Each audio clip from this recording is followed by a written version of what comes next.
Hello everyone. Gosh, it's weird to hear my voice in the cinema, and soon you'll see my face too. So my name's Anu. I work at Bright Network and have been there for 3 years. Before I kick off and talk about what we're going to be revealing to you about the evolution of graduate recruitment, I thought it would be important just to touch upon our mission at Bright Network. So we are very much all about the members. We care about their best first step in their careers, and I think shortly, in a moment, you're going to see exactly why. So today's presentation is all about how we use data to evolve with the recruitment process and think about how we plan for Gen Z. So there's my face. In the audience, you've also got a couple of my colleagues, Matt taking some great photos over there, and Sam, who I'm going to pass to in a moment. But I think the point of this slide is to really get across the point that we aren't just about thinking about students, we're thinking about graduates, we're thinking about their journey when they progress from graduation, and really we're trying to make sure that we support them in that whole way. So today you're going to find out how we best communicate to Gen Z, think about what that means for you as recruiters in the room, and why it's not enough to just focus on today, and how we think about that evolving. So in order to really think about Gen Z, I'm going to hand over to Sam, one of our favourite Bright Network members. She has to say that. So to quickly introduce myself, I'm Sam. I've been part of Bright Network for 3 years when I was undergrad at University of Leicester. And I've graduated this last year, and I've just secured a role with Vodafone on their graduate scheme, purely through the work that Bright Network has done. So I'll quickly just go to my journey so far. So I started studying law at University of Leicester in 2015. Going there, going to be a bright-eyed lawyer, big city dreams, etc. And then very quickly realised this wasn't for me. Through kind of extracurricular stuff, I've been play rugby, and for me that's a big part of my university experience and kind of adding more of who I am. But then this is where Bright Network comes in. And it was at the end of my first year of uni, I didn't want to be a lawyer. I kind of completely got disillusioned with the whole legal sector. And I came across Bright Network through, I think it was my Freshers Festival, just through signing up. And it was just emails that I didn't really open to begin with, because they put them in my inbox and didn't really appreciate what was going on. But the next step I had was at the end of that first year, I had a phone call, and it was that personal touch that actually engaged me with the company. Through that, got invited to one of their events and subscribed to their commercial updates, which is a weekly email sent out by one of their team, just showing what's going on in the world. And it's actually a really accessible part of information that was hard to find. It was just condensed and made it easy for me. So that was kind of my first insight with Bright Network. Following that, I went to the festival, which, in case you're not aware, is a huge careers festival. This year was held at the Queen Elizabeth II Centre in Westminster, which is an ability for graduates and undergraduates just to meet so many different employers and have that personal touch. And throughout the whole process, I was constantly engaged with both kind of Anu and her team, but also different members I'd met at the Bright Network Festival, so building my own network while still at university, which was great. And this is where my success kind of begins with Bright Network. So following the festival in 2016, I secured an internship at a company called NextJump, a really exciting startup who I managed to kind of enjoy 3 months working in central London, but again, secured that through Bright Network. And then finally this year, where my most exciting kind of role happened, I had an email come through from the Bright Network team about an opportunity with Vodafone. Really last minute, but it was tailored to me. It was the fact that they knew I was interested in tech. They knew that I wanted to go into the commercial world, but I didn't want to be a lawyer. And so this was kind of pushed down my channel, and it was through the conversations I'd had and the network I'd built within Bright Network over the last couple of years that I was able to kind of make the most of the opportunity. This is something we'll talk about this week, and it links to the idea of digital. Digital is everywhere. Everyone around us has smartphones. We're all digital, but it's how do we engage with that? I had a conversation with my boss this week, and we're talking about digital native and digital immigrants. It's quite an aggressive term, but it really shows that this Generation Z, we've grown up with phones in our hands. We've grown up with kind of, for me, I've always had some kind of connectivity, so I'm a native.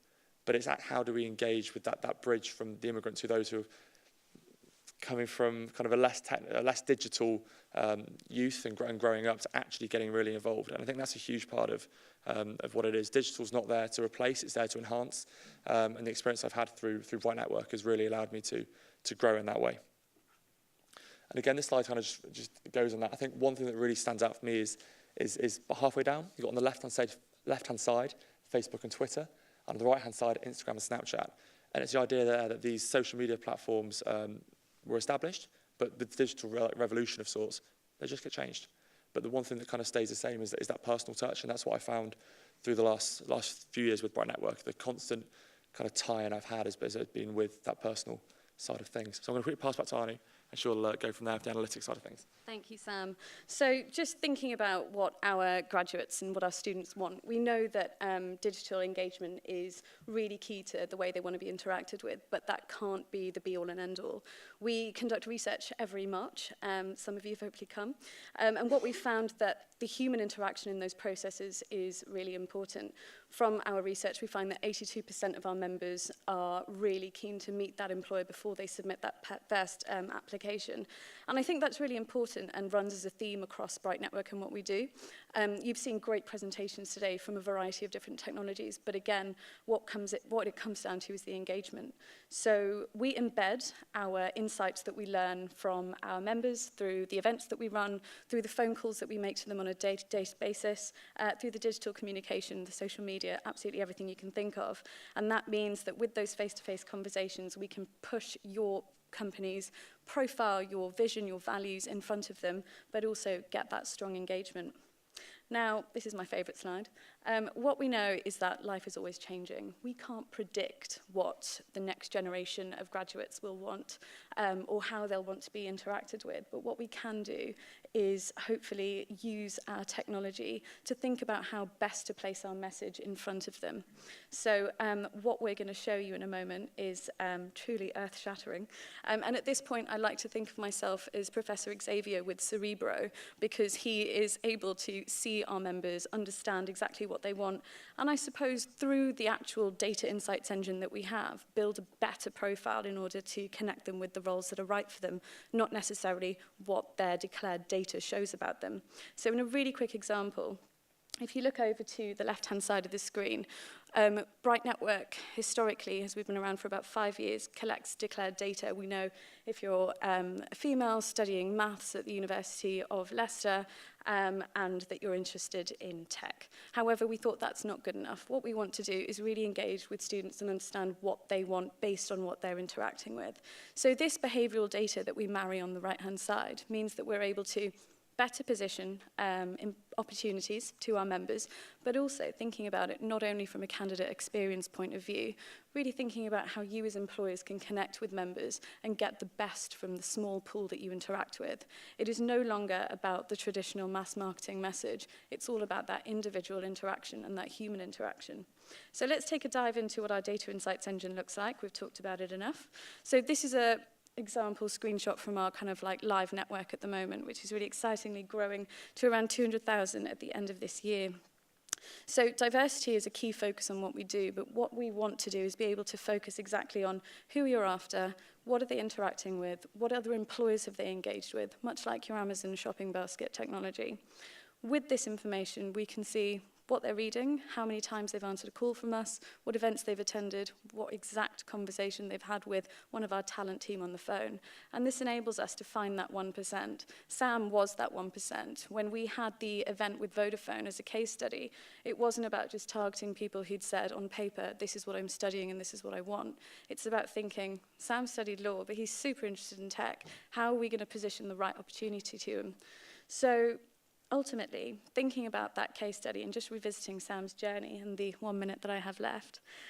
So Sam joined Bright Network. He updated his profile, but it's not just about updating your profile. It's not just about connecting with us on one of our channels. It's about really engaging with us through a multitude of our different available options. Thinking about that content he's read, the phone call he received, the events that he attended, thinking about how we then utilize that data insights engine in order to invite him for very specific events. Now, because of the way that we work with our partners, we're able to find that 1%, which means that we have a 47% higher rate of success at Assessment Centre for our members. And I'd like to say it was all due to us, but they are just phenomenal. There you go. So ultimately, when you're thinking about a partner in technology and when you're thinking about how you react with changing times, it's about making sure that you can respond to behavioural trends, and we capture those on a day-to-day basis. Like I said, we don't know what will happen in 10 years' time, but we'll sure have the data to think about what might happen. finally, it's all about staying relevant to new graduates and thinking about not only the undergrads that we have, but the graduates who leave Bright Network and how we support them in other organisations and SMEs. So I think that's us to an end. There's our